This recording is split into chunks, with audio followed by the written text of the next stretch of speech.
Es esmu klīnikas Zinteris certificēta uzturterapeite Viktorija Neverovska. Šajā jomā strādāju jau vairākus gadus.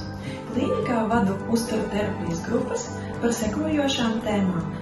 Uztura ietekme uz mentālo veselību, veselīgs uzturs imunitātei, uzturs un miegs, emocionālā ēšana un tās pārvaldīšana. Šajās grupās klientiem ir praktiska iespēja uzdot sev interesējošus jautājumus, iegūt praktiskas iemaņas veselīga uztura veidošanā, lai uzlabotu savu mentālo veselību, miegu un imunitāti. Tostarp grupu nodarbību laikā tiek veikti arī praktiskie uzdevumi, kas palīdz nostiprināt iegūtās zināšanas un ļauj tās pielietot ikdienā.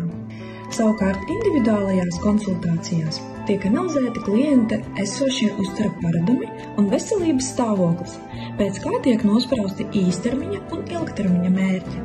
Klients saņem individuālas uzturā rekomendācijas, kas palīdz uzlabot pašsajūtu un sasniegt konkrētus mērķus. Tostarp individuālās konsultācijās klients gūst padomus par iepirkšanos un ēdienreižu plānošanu.